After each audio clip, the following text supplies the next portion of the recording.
नमस्कार। कैसे हैं आप सब? मैंने बहुत बार देखा है आज की जो जनरेशन है उसको बहुत ज़्यादा प्रॉब्लम्स चलती हैं। स्टेबिलिटी के इश्यूज हैं, फियर फैक्टर्स हैं, बहुत सारे ग्रजेस जो हैं बच्चे होल्ड करके रखते हैं अपने मन में। बच्चे क्या, अगर मैं हम बड़ों की भी बात करें तो कहीं ना कहीं हम एक ऐसा इमोशनल बैगेज का जो ढो के चल रहे हैं अपनी पीठ के ऊपर, कहीं ना कहीं हम उससे उबर नहीं पा रहे लाइफ के अंदर।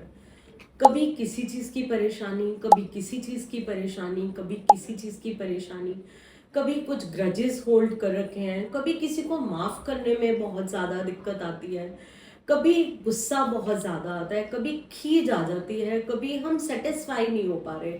ना तो जॉब में मन लगता है, ना बिजनेस में मन लगता है, रास्ता ही नहीं नज़र आ रहा कि मुझे जाना किस रास्ते पे है।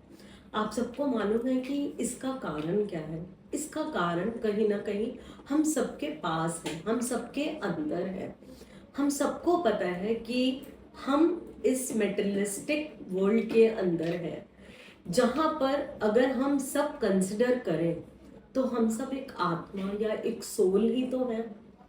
और कहीं ना कहीं जो भी कुछ हम भोग रहे हैं, जो भी कुछ हम फेस कर रहे हैं, वो हमारे कर्मास के अकॉर्डिंग ही तो है। तो क्या आप चाहते हैं कि आप इन सब चीज़ों से बाहर निकल पाए, आप अपने आप को माफ कर पाए या सामने वाले को माफ कर पाए? आप जानते हैं, अगर दो चीज़ें हम इस जीवन के अंदर फॉलो करने लग जाएं, बहुत मुश्किल है जो बात मैं बोल रही हूँ, मुझे भी समझने में बहुत साल लगे, और मैं समझ सकती हूँ कि आप किस पेन से गो थ्रू हो रहे हैं।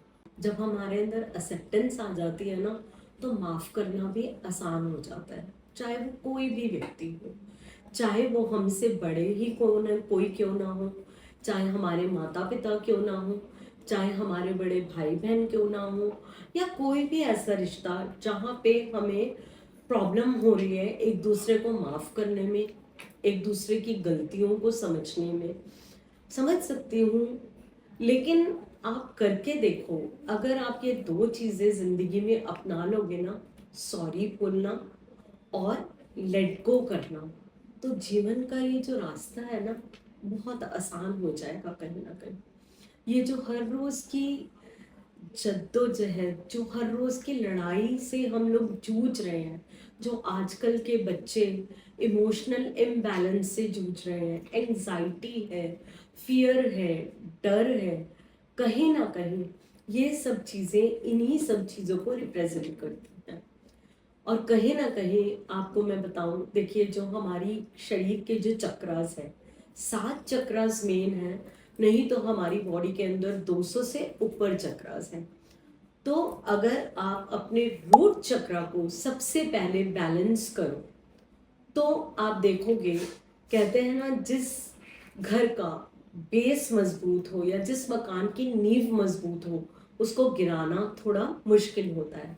तो मैं आज की जनरेशन से और उन सभी लोगों से ये रिक्वेस्ट करूंगी कि आप देखिए, क्या कहीं आपको भी इमोशनल इश्यूज आ रहे हैं, आपके भी स्टेबिलिटी इश्यूज आ रहे हैं, आपका भी पैसा नहीं टिक पा रहा, आपको भी किसी को माफ करने में प्रॉब्लम होती है, या अपनी अपनी गलती को मानने में प्रॉब्लम होती है, लेट गो करने में प्रॉब्लम होती है, तो आप थोड़ा सा ध्यान दीजिए। आपके रूट चक्र में कहीं ना कहीं प्रॉब्लम है। अगर आप इस चीज़ का सोल्यूशन चाहते हैं, तो मैं चाहूँगी कि प्लीज़ मुझे ज़रूर कमेंट करके बताएं, ताकि मैं आप लोगों के लिए एक अगली वीडियो बना सकूं इसके सोल्यूशन के ऊपर।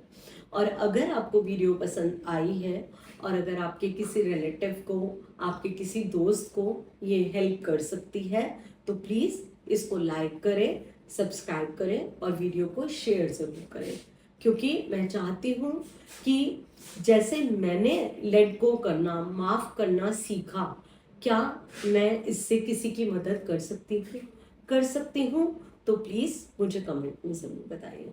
Thank you so much.